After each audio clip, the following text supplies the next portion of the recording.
हम संगीता ठाकुर स्वागत करे छी अपन यूट्यूब चैनल मिथिला के नगरिया में। आइ के एहि वीडियो में सप्ताह विपता कथा सुनाब। तो चलू कथा सुने से पहले चैनल के सब्सक्राइब जरूर कर लेब।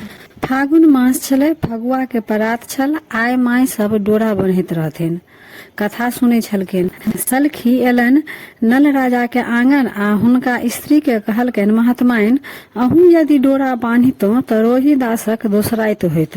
रानी सलखी के कहलखिन, हमरो डोरा आनि दे। डोरा मंगा क 3 गांठ द क पहिर लेलनि। राजा के रात जहन भोजन देब गेलखिन त आन दिन दै छलखिन बाँहि उघारि क, आ आइ ओ बाँहि झाँपि क देलखिन। तै पर राजा पूछलखिन जे की कारण अछि, आइ अहाँ हमरा बाँहि झाँपि क भोजन दै छी, से दोसर दिन त बाँहि उघारि क भोजन दै छलहुँ। ओ राजा बाँहि उघारि क देख लेलखिन त रानी डोरा बन्हने छलखिन। त राजा कहलखिन, तै पर सोन रूप पहिरे के अहाँ के शरीर में जगह नहीं अछि, आइ की लाल ताग बान्हि लेलहुँ। से कहि क राजा हुनका डोरा के तोड़ि क फेंक देलखिन। प्रातः काल जखन सलखी एलखिन अंगना फेर बाहर ला त कहलखिन, ये मलकाइन जाहि डोरा के अतेक पूजा पाठ क क बन्हलहुँ तकरा बारहन सूप लगै अछि। रानी फेर गंगा जल से धो क पहिर लेलनि। पुनः राजा के भोजन देब गेलखिन। तहि पर राजा कहलखिन, अहाँ बहुत जिद्दी छी। ओ डोरा के तोड़ि दीप के टेमी पर डालि देलखिन। एहि सँ सप्ताह के समस्त देह में फौंका भ गेलनि।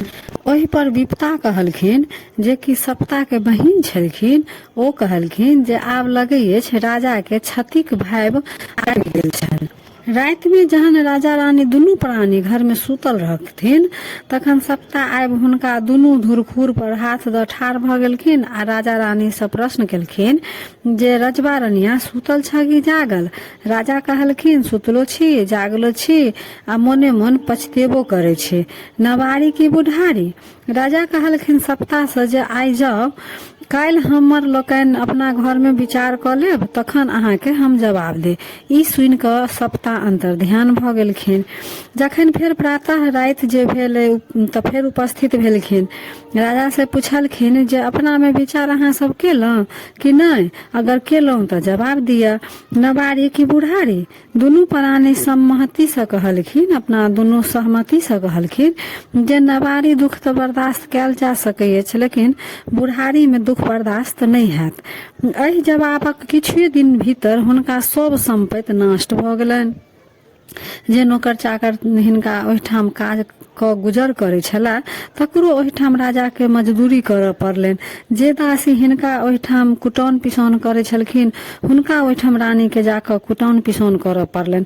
किछु दिन बादक राजा रानी से कहलखिन जे यो राजा, जहि देश में सोना के मोर पहिर क विवाह केने रही, ओहि देश में खुरपी से बोनि करे छी से नहीं नीक लगै अछि।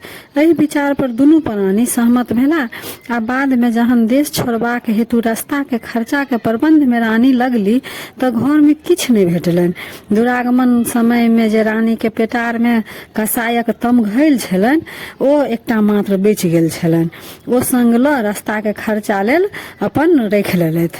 जहन घर छोड़ विदा होबऽ लगलखिन, तहन हुनका प्रिय दासी एकटा सलखी जे छलखिन, ओ पूछलखिन जे अहाँ त जाय छी मलकाइन, हमरा लोकनि के की उपाय हैत। ताहि पर रानी किछ सोचि कहलखिन, तोरो लोकनि हमरे संग चल। तखन सब गोटे ओहिठाम से विदा भ गेला। एहि बात के देख क सप्ताह अपन बहिन विपता से कहे छथिन, एहि राजा रानी के त अपन दिन काटऽ पहाड़ भ जेतै। आ तहन सबके संग क क ल क विदा भेल। ताहि पर विपता सप्ताह के पुनः कहलखिन जे तोही त छ, तोहर कुदृष्टि जकरा पर पड़त तिनका कतौ चैन भेटतनि। ई दुनू बात करते छलखिन, दुनू बहिन के बीच होइते छलनि कि एहन अन्हर उठलै जे संग में जे नौकर चाकर छलनि सब कतौ उड़िया गेलखिन, भसिया गेलखिन। बचि गेला मात्र दुनू प्राणी आ पुत्र रोहिदास। किछु दूर जहन आगा गेला त कतौ देखलखिन जे घोर सातुक भोज होइ छै। रानी अपन राजा से कहलखिन जे भोज में से कनियो मांगि क आनि दैतियै त रोहिदास अपन खैतथि। राजा के ई सुनि ओहि भोजक नजदीक जा ओहि भोज धारा से सातु मांगि आनलखिन। रानी ओहि सातु के ल अपन एकमात्र टा बालक छलन रोहिदास, से हिनका जांग पर बैठा क पुरैनी के पात पर सातु घोरऽ लगली। सप्ताह ओहिठाम बकक रूप धारण क ओहि सातू पर जाकर चटक क देलखिन। राजा कहलखिन, धकेलू बर खाय पेट नहीं भरे जाइत, चल जाय ई कही पृथ्वी के राजा कहलखिन जे अहाँ 4 चीर हो जे हम ओहि में सातू सौंपब। पृथ्वी चीर चीर भ गेलखिन, ओहि में सातू के सौंप देलखिन आ ओहि ठाम से विदा भ गेला। करकोटक जंगल में एकटा नागराज रहे छला। ओहि जंगल में कियो अगराही लगा देने छले। वो राजा नल के देख कर नल नल किलोल करऽ लगल। रानी एहि बात से के सुन कर राजा से कहलखिन, यो अहाँ के कियो शोर करी अछि। एहि बात पर राजा रानी के कहलखिन जे एहन दुर्दिन में हमरा कियो किया शोर करत। लेकिन तैयो रानी के कहला पर नागक तकलीफ देख कर निरुपाय राजा अपन दुपटा के भेजा भेजा नागराज के अगराही से मुक्त करा देलखिन। मुक्त भेला के बाद नागराज राजा के डैस लेलक। राजा एहि बात के देख नागराज के कहलखिन जे उपकारक चुपकार केलहुं की। ताहि पर ओ नागराज राजा के कहलखिन जे हम अहाँ के उपकार केलहुं, अहाँ के जे रंग रूप अछि से देख कर कियो भीखो नहीं देत, त हम अहाँ के लेल रूप रंग ल लेलहुं आ क्रूप क देलहुं। ओहि ठाम से दुनू प्राणी बच्चा के संग ल विदा भेला। आगू जाते जाते एकटा विशाल धार देखलखिन। आब ओकरा पार कोना करब से पैघ समस्या उपस्थित भ गेलनि। राजा रानी से कहलखिन जे अहाँ के कंगना के छुरी बना क आ खर काटि लबै छी आ बेढ़ बनायब, ताहि पर चढ़ि क अपना लोकनि ई पार क लेब। आ सेहा करबो करलखिन। बेढ़ के पानी में दह क आ दुनू प्राणी बैस गेलखिन, बीच में रोहिदास के लेलखिन।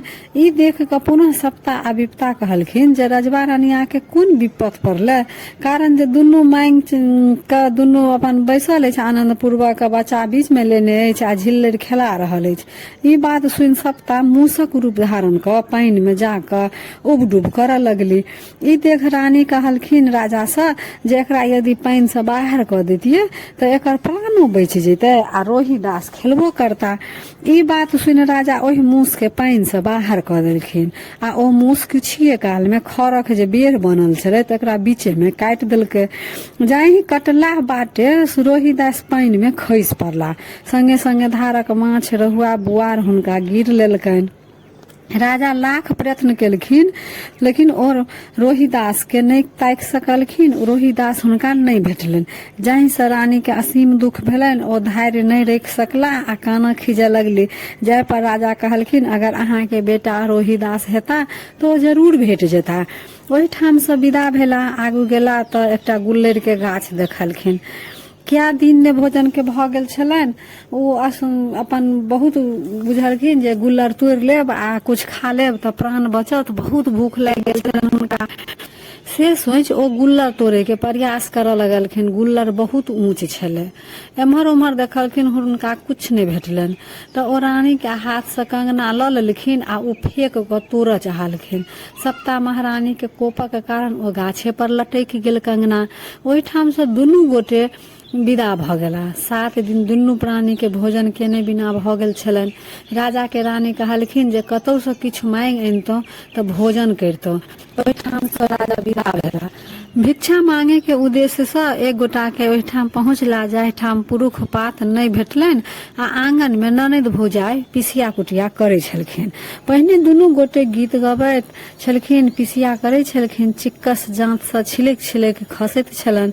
हिनका के लोकनि के पहुंचला से चिक्कस जे छल से दर्रा जगह खसऽ लागल। दुनू ननद भौजाई में झगड़ा हुआ लागल। ओहि ठाम से बूढ़ पुरान जे छलखिन स्त्रीगण से कहलखिन जे हिनका भाग कर्म से जे किछु खसल है से हुनका दऽ दियौन। ओ रानी ई अपन लऽ कऽ सोचलखिन जे जाइ छी लिट्टी लगा लेब। कहलखिन जे चलू रानी, आब अहाँ अपन लिट्टी लगाओ, हम तीमनक उद्देश्य से एकठाम मलाह से माछ मांगि आनै छी। पहिले तो मलाह लंग पहुंचलखिन राजा त पहिले तो मलाह खूब बड़का बड़का रहुआ बुआर पड़े छले मलाह के। ओ अपन कहाँ पहुंचलखिन कि बस चुन्नी पोठी पड़ऽ लगलनि आ दुनू सार बहिन जे माछ मारे छले ताहि में झगड़ा हुआ लगलनि। बूढ़ पुरान कहऽ लगलखिन हिनका भाग से जे चुन्ना पोठी पड़ल छनि से दऽ दहुन। राजा रानी लग आबि कहलखिन लिट्टी लगा कऽ माछ झरका लिअ, हम स्नान केने अबै छी। रानी के लिट्टी लगायल आ माछ झरकायल भ गेलनि। तऽ रानी सोचलखिन जे कहाँ राजा राजसीय भोजन करै छला आ कोना ई झरकल खेता। तैं जाइ छी धार से एकरा धो अनै छी, पवित्र सँ हुनका भोजन देबनि, पवित्र भऽ जेतै तऽ ओ भोजन करता राजा। रानी ओकरा धोबाक लेल धारक किनार पहुँचली, जहाँ कि ओ धोअ लगली कि सब रोटी सजीव भऽ उड़ि आकाश चलि गेल आ माछ सजीव भऽ जल में तारऽ लागल। जल में सब एकटा माछ सब पड़य लागल। कोहना 2-4 टा छानि सकलखिन आ ओ घुरि एलखिन। राजा स्नान करे काल में सबटा ओ देखे छलखिन। उएह घाट में उएह जगह ओ दोसर घाट में स्नान करे छलखिन। ओ कहलखिन जे किछु बाँचल अछि तऽ लाउ दुनू गोटे बाँटि कऽ खा लै छी। रानी कहलखिन राजा से और कियो सर संबंधी नहीं अछि। जे राजा कहलखिन जे हाँ अछि, यशो बहिन, हुनके ओहिठाम पहुँचल जाय। ओहिठाम जे गेला तऽ देखलखिन जे ओतऽ उपनयनक आयोजन छलै, भोज भात होइ छलै। कियो जाय तऽ हुनका बहिन के कहलखिन जे अहाँके भाई भौजाई अबै अछि। ओ संवादवाहक से पूछलखिन जे क्या गोटा से आ कोन की केना एला से कहू। ओ कहलखिन जे कियो संग में नहीं छनि, अहाँ के खाली भाई भौजाई छनि और कुछ हुनका संग में छेबो नहीं करन, कुछ लइयो के नहीं एला। ओही पर ओ कहलखिन जे ओ हमर भाई भौजाई कतऽ से आयत, से जाउ हुनका कार घर में बैसा देबनि, हम अबै छी। एक आंटी कूश आ एक कटिया पानि दऽ एबनि आ कहबनि जे जोर बंटता आ अपन ओतऽ बैठ कऽ खेता। भोजन उपरांत दासिन महात्माइन से कहलखिन से ये भाई भौजाई के भोजनो देबै। रानी कहलखिन जे मारबा रहन ओ कतऽ से हमर भाई भौजाई आयत। तहीं पर दासिन कहलखिन जे आयल अछि तऽ सएह कुछ देबै तऽ दऽ दियौन, ओ अपन भोजन कऽ लेती। तहन रानी कहलखिन देखी तऽ भंडार घर में किछु बाँचल छै। तऽ दासी गेलै देखे ला तऽ घर में देखलखिन तऽ कहलखिन मौसरी के दालि आ घोर बाँचल अछि। ओ दासी के कहलखिन जे दऽ अबहिन।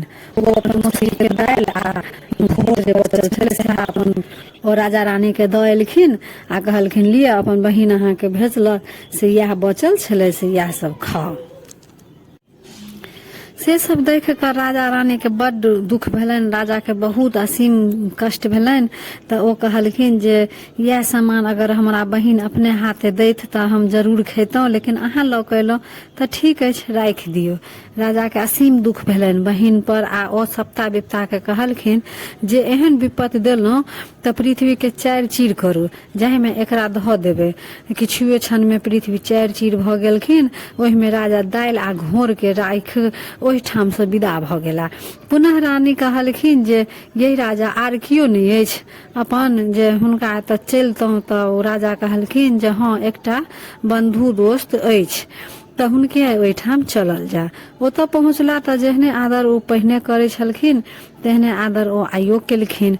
भोजन कराबै ला बैसला तऽ जतेक 56 प्रकार के पकवान भोजन में छलनि सब राजा कहाँ छुलखिन कि सब साग पात भऽ गेलनि। तरम कियारी बात जिम्मे बैसलो ओगर छागर भय गेल दंग दंग पर साग। मित्रक बेटी रानी के पूछलखिन जे ये मीत माय हार गाथा अबै अछि। रानी कहलखिन जे पहिले तऽ अबै छल, आब की हैत से नहीं जानै छी। एहि पर मित्रक बेटी हार गाथा लेल देलखिन। हार जहन गथैत रहथिन तऽ एकटा पिठरा नामक हंस आबि कऽ मोती के गिर लेलकनि। ताहि पर राजा रानी से कहलखिन, रानी राजा से कहलखिन यौ बड़ भारी बात भऽ गेल, सोना चोरी के कलंक लागि गेल। टाट काटि कऽ ओ दुनू प्राणी ओहिठाम से विदा भऽ गेला। किछु दूर आगू गेला के बाद रानी राजा से कहै छथिन ये राजा कने अहाँ अपन जांग खसेबतौ तऽ हम सुति रहितौं। राजा सेह केलखिन। एहि बात पर ई देख कऽ विपता सप्ता के कहलखिन जे एहन कोन विपति जाहि में साइयक जांग पर रनिया सुतल अछि आ झिहिर झिहिर बसात लगै अछि, से ई कोन विपति भेल। राजा के मन में एकटा पाप उत्पन्न भऽ गेलनि जे स्त्रीगण के उघैत फिरै छी, जँ दिन घुरत तऽ कतेक स्त्री भेट जायत। आ ओ रानी के माथ हटा कऽ सुतले छोड़ि चलबाक विचार से हुनका आंचर पर लिख देलकनि गुणमती ज धनी होइहा जुनी करिहा नीच ज्ञाने 3 मासक रस्ते अइह, 6 मासक रस्ते नहीं अबिह, ई लिख हुनका छोड़ो विदा भ गेला। ओहिठाम से राजा विदा भ मथवासी जातिक ओहिठाम गेला आ पूछलखिन कियो नौकर राखब। ई सुनि कऽ ओ लोकनि पूछलखिन तो कोन काज करब? खर काटब आ चिलका खेलाब आ सिद्ध खायब, सिद्ध नहि खायब। ओतबे काल में रानी पुनः ओही गाम में दोसर व्यक्ति के ओहिठाम पहुँच गेलखिन। ओ कहलखिन जे हमरा कियो दासी राखब। ताहि पर जिनका ओ कहने रहथिन से कहलखिन दासी के जे अहाँ कोन काम करब? रानी कहलखिन अर्घा सराय माजब आ केश सिंदूर क देब। राजा एक दिन जहन मालिक के आदेश पर खर काटऽ गेलखिन त खर एक दिस कटै जाय आ दोसर दिस लागल जान हाँसू जे रहनि तकरा बेंग गिर गेलनि। आबि कऽ ओ अपन मालिक के कहलखिन यौ मालिक हाँसू बेंग गिर गेल। मालिक कहलखिन जे एहन नहीं सुनने छलिए, तदरंग पोनरंग छ कोनो मौगी के फुसियेले हेब ओकरे दऽ देने हेबक। ताहि पर राजा कहलखिन 12 बरख पूरल अबै अछि, मांगुक मुँहो नहीं देखलहुँ। अहाँ के अगर हमरा पर विश्वास नहीं अछि तऽ हमरे बेच हाँसू कीन लिअ। ओ राजा के तेली हाथे बेच कऽ हाँसू कीन लेलनि। रानी जहन अर्घा सराय माजऽ गेलखिन तऽ अर्घा सराय दहा गेलनि। ओ आबि कऽ मलकाइन के कहलखिन ये मलकाइन से अर्घा सराय तऽ सबटा दहा गेल। ओ कहलखिन मलकाइन जे एहन नहीं सुनने छलिए, बुझाइ अछि जे कोनो पुरुष के फुसिए ने छ ओकरे तू दऽ एलहक। रानियो वएह शब्द कहलखिन जे 12 बरख पूरल अबै अछि, कोनो पुरुषक मुँहो नहीं देखलहुँ। तहन अहाँ के अगर विश्वास नहीं अछि तऽ हमरा बेच कऽ अर्घा सराय कीन लिअ। ओ रानी के लखेरिया हाथे बेच कऽ अर्घा सराय कीन लेलनि। एक समय में रानी पानि भरऽ पोखरी गेली तऽ ओहिठाम लोक सब डोरा बान्हैत छलखिन। जे यह बान्हैत 12 बरसात बहि गेल आ पुनः हुनका मोन में डोरा बान्हबाक विचार उत्पन्न भेलनि। ओ हुनके सँ सब बर पुआ डोरा मांगि कऽ कथा सुनि कऽ अपन सब कुछ केलथि। ओते पूजा पाठ जेना होइ छै सप्ताह डोरा के। एक समय में रानी पानी भरऽ पोखरी गेलखिन। ओहिठाम लोक सब डोरा बान्हैत देखलखिन। लोक सबके आँखि से रानी के लोर खसऽ लगलनि जे यह बान्हैत 12 बरसात बहि गेल आ पुनः हुनका मोन में डोरा बान्हबाक विचार उत्पन्न भेलनि। आ ओ हुनके सबसँ बर पुआ आ डोरा मांगि कथा सुनि डोरा बान्हि लेलनि। जाहि घैल ल ओ पानी भरऽ गेल रहथिन से सोना के भऽ गेलनि आ गेरुली जे बीरबा छलनि ओ रूपा के भऽ गेलनि। साड़ी जे फाटल पुरान छलनि पुनः रेशमी में बदलि गेलनि। ओहि ठाम से जहन घूमि कऽ एलखिन तऽ लखेरा कहलखिन रानी के जे ई दमापति कोन सौदागर के फूस लेलहुँ जे अहाँ के ई सब देलक। दमापति ताहि पर बिगड़ि कऽ कहलखिन जे ई जुनि कहू, हमरा पर सप्ताह विपता के कुदृष्टि छल तकरे भोग हम भोगै छलहुँ। आइ हमरा पर ओ लोकनि खुश भेली तऽ ई परिवर्तन भऽ गेल। ताहि पर किछु अनमनसक होइत लखेरा कहलखिन दमापति के जे ई साड़ी तोरा पर शोभा नहीं दै छौ, दोसर साड़ी पहिर ले। ताहि पर रानी लखेरा से कहलखिन जे हम जे कुछ छुबै छियै सबटा पटोरे भऽ जाइ अछि, तैं अहाँ अपने से हमरा दिअ। ओहि समय में ओहि गाम में एकटा राजा छलाह जे स्वर्गवासी भऽ गेल छलखिन। हुनका पुत्र नहीं छलनि। प्रजा सब विचार केलक जे बिना राजा के राजकाज कोना चलते। तै हेतु राजा के चयन करबाक लेल ओ की केलखिन, एकटा हाथी के अपना बुझलखिन जे हाथिये से राजा के चयन करवायल जाय। से कोना तऽ हाथी के सूर में गिरमल हार लटका देल जाय आ मैदान में समस्त गामक लोक ओहिठाम उपस्थित रहता।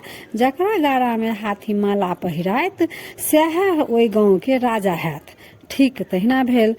तहिना गामक एकटा नमहर मैदान में जतेक लोक छल सबके एकत्रित होबऽ लेल अपन कहल गेल। राजा नल अपना मालिक से आदेश लऽ कऽ जेबाक इच्छा जाहिर केलनि। ताहि पर ओ तेली जे मालिक छलनि से गारि पढ़ैत कहलखिन जे गाम में एहन एहन लोक अछि तऽ राजा हेबै हैत से तकर चिन्ते नहीं अछि आ तू राजा हेबा से तू की करबा, तू नहीं जो। बूढ़ पुरान ताहि पर कहलखिन जे जाय दियौ न राजा साहब, से की हेतै, ई जेना सब देखतै तेना इहो देखत। तेलिया के ओहिठाम एकटा कुकुर मरल पड़े छले। कहलकै जे जो एकरा फेंक ले तहन तू जइह। राजा जखन ओहि कुकुर जे छलै मरल तकरा छुलखिन कि बस ओ सोनाके भऽ गेल। ओ पृथ्वीके ठोकि देलखिन जे हमर दिन घुमि गेल। छाउरमे सोन भेल जे कुकुर छलै तकरा झाँपि कऽ ओहिठाम आ ओ अपन मैदानमे पहुँच गेल जतऽ कि राजाके चुनाव होइते। हाथीके सूरमे गिरमलहार पहिरालक सब, चुनल गेल जे अपना अपना छोड़ि दियौ, आब देखियौ जे ई केकरा राजा बनेता। हाथी के गिरमलहार पहना देलकै। आब उ हाथी के जे गिरमलहार पहनने देखेलखिन तऽ राजा नल के हंसी लागि गेलन। हाथी घूमैत घूमैत हुनका लग आबि गेल आ ओ हिनका गारा में पहिरा देलक। ई बात देख कऽ सब हिनका मारि पीट कऽ ओतऽ से भगा देलकै आ पुनः हाथी के माला देल गेल। राजा के ई दृश्य देखबाक लेल ओ एकटा साहुरक गाछ छलै, ओहि गाछ के अपन और भऽ कऽ उ खड़ा भऽ गेलखिन। हाथी के फेर जे पहिनायल गेल छलै गिरमलहार, फेर हाथी गिरमलहार लऽ कऽ खुनैत पिचैत पुनः ओहिठाम पहुँच गेल जतऽ कि राजा नल अपन नुका कऽ खड़ा छलखिन गाछक और में। ओ पुनः हुनके गिरमलहार पहिरा देलक। तहीं पर लोक सब कहलकै जे 3 सत्य सत्य होबाक चाही, से देखियो फेर गिरमलहार हाथी केकरा पहिरबै छै। तखन लोक सब कहलकै जे हाथी तऽ कोनो मनुष्य नहीं छै जे दिशा पक्षित करत, से यदि कहियो कि राजा हेतै तऽ हिनका पहिरौलक, से एक बेर फेर करू। फेर ओकरा गिरमलहार हाथी के सूर में देल गेलै, फेर ओ राजे के जाकर पहिरा देलखिन। तऽ फेर गामक जे लोक सब छलै कहलकै कि जरूर ई पिछला जन्म के राजा हेथिन, तैं हिनका पहिरौलक से हिनके राजा बनायल जाय। गामक लोक सब कहलकै जे हिनका 4 चंगेरा चूड़ा आ 4 बासन दही दहुन खेता आ चलि जेता आ अपने लोकनि राज बांटि लेब। ओ भोजन किया करता, ओ दान प्रदान कुमारी बटुक यज्ञ जाप कराबऽ लगला आ राजा काज सम्हारऽ लगला। ओहिठाम बूढ़ पुरान लोक सब कहलकै जे देखी हमरा तोरा जे राज होइत तऽ अतेक फुराइत से मतलब ई जरूर कहियो के राजा हेथिन, तैं हिनका अतेक करऽ अबै छनि। तखन एक दिन विप्ता सप्ता के कहलखिन जे आब राजा रानी के भेंट केना हेतै। विप्ता सप्ता के कहलखिन जे तोही न करबहक, जे की करबहक। राजा के एहन समय एलनि जे स्त्री के हुनका प्रसंग आवश्यक भऽ गेलनि। लखेरा के खबर कयल गेल जे एक डाला सोन आ रूप लेथुन आ राजा के संभाषणा जे छनि से पूरा करथुन। लखेरा अपन राजा के वासना पूरा करबाक हेतु बनि ठानि कऽ तैयार भेलनि। कारण लखेरा के काजे इएह छलै जे पैघ लोग के ओ मनोरंजन करै छलखिन। लेकिन सप्ता विप्ता कहलखिन जे तोही तऽ छ एहन में बसात बहेबन जे ई भऽ नहीं सकते, ई अपन जा नहीं सकता। राजा के ओहिठाम जहाँ की बुलाहट भेलनि जे राजा के एतऽ चलि लेल लखेरा के, कि सप्ता लखेरा के पेट में पैसि गेलखिन आ दर्दक एहन रूप लऽ लेलखिन जे ओ बाध्य भऽ गेला। लखेरा के दमापति के कहऽ पड़लनि जे हम निकास जाइ छी, तू राजा के पैर धोबियन। ओ जहन राजा के पैर धोबऽ लगलखिन तऽ राजा पैरक रुद्र रेखा देख कऽ दमापति के आंखि से नोर खसि पड़लनि। ओ 12 बरखक नोर राजा के पैर पर पड़लनि जे राजा के पैर पर फोका भऽ गेलनि। तहीं पर राजा दमापति से प्रश्न केलखिन जे हम एतऽ सरे सगुने एलहुँ आ अहाँ हमरा पैर पर नोर किया खसेलहुँ। दमापति कहे उठलखिन जे हमरो नल राजा छला, हुनको पैर में इएह रुद्र रेखा छलनि, तकरे पुनः देख हमरा अश्रुपात भऽ गेल।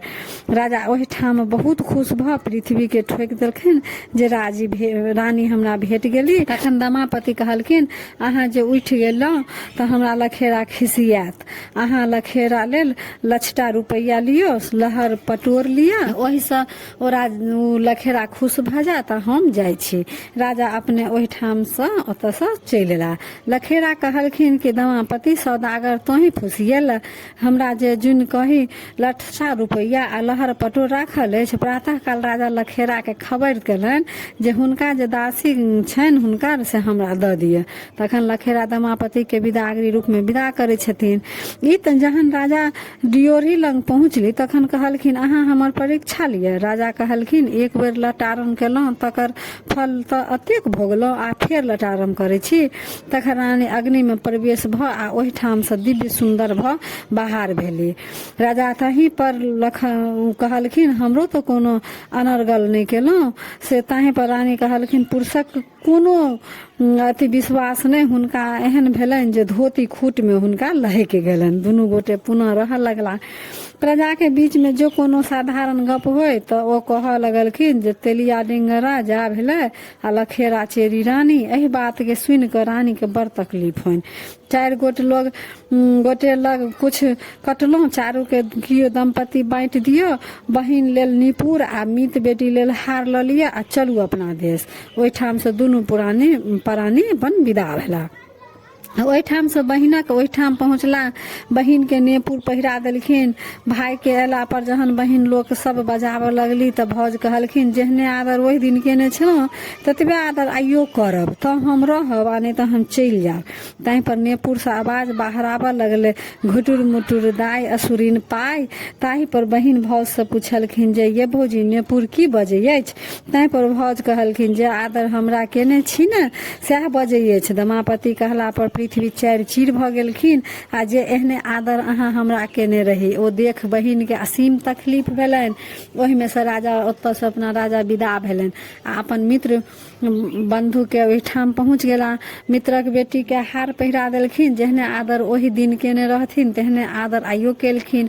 ओ हार जे पिठरा हंस गिर गेल रहनि सेहो दऽ देलखिन, ओहि पहिरा देलखिन। मित्र बेटी पूछलखिन ये मीत माय ई हार केहन अछि। रानी कहलखिन ओहि दिन तऽ दिन घटल छल, सोना के अपमाद लागि गेल छल। ताहि पर मीत बेटी कहऽ लगलखिन हम सब तऽ किछु नहि कहलहुँ। तखन राजा ओहिठाम से विदा भऽ गेला। लिट्टी रास्ता में भेटलनि, कहलखिन राजा बाबू प्रणाम। ताहि पर राजा कहलखिन पिपरक पात होइह बिन बसात हर हरइह। अशुभ में अंगना जइह, शुभ में अंगना नहीं जइह। माछ कहलखिन राजा बाबू प्रणाम। राजा कहलखिन बिसाढ़ी माछ होइह, चमार के पसंद हेबाक।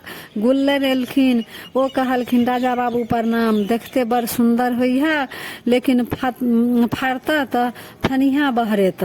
सातु एलनि, राजा के देख कऽ कहलखिन प्रणाम। सातु कहलखिन केहनो बना कऽ खेला के बाद से तू कंठ डाह देबे करबा। जात कहलखिन राजा बाबू प्रणाम। जात कहलखिन राजा बाबू प्रणाम। राजा कहलखिन जाह बिन चलौने नहीं चलबा, एक चुटकी छोड़ देता सह तोहर बोइन हेता। तहन पहुँचला करकोटक नाग लग। ओ नल नल फेर कह लगलखिन आइ अहाँ के दिन घुरि गेल, अपन रूप ल लिअ। रानी कहलखिन यौ राजा सब तऽ भेटल, खाली रोहिदास नहीं भेटला। राजा कहलखिन चलू अहाँ के हेता तऽ ओ जरूर भेटता। गाम में हल्ला भऽ गेल जे धर्मवीर राजा आबि गेला। सलखी चेरी आ झांझी कुकुर सब दौड़लनि जे बाहर 12 बरख कारा खेला भऽ गेल। ताहि पर राजा कहलखिन हम आबि गेलहुँ, आब हम आबि गेलहुँ। मल्लाह सब अपन प्राचीन राजा के खुशी में राजा लेल नदी में माछ मारऽ गेला। ओहि माछ में एकटा माछ जे फंसल जे कि रोहिदास के गिरने छल। नवका मल्लाह सब कहऽ लागल जे राजा के नहीं देबै, ओहिना माछ मांगऽ लगत। बुढ़वा सब कहलखिन जे हुनके जलकर छनि आ हुनके नहीं देबुन। 4 गोटा सब माछ उठा कऽ हुनका ओहिठाम लेने गेलै। राजा के महल में पहुँचल। ओ 5 टुक कपड़ा आ 5टा असरफी द मल्लाह के देलखिन। माछ ल हवेली में पठा देलखिन। अपना जलकर माछ खेना बहुत दिन भऽ गेल, नीक कऽ बनाबू आ खायब। सलखी गेल माछ बनाबऽ, तहन माछ बाजे लागल सलखी लाभी दय पकड़ो, कनखुर धय उजार, हम रोहिदास अही में छियै।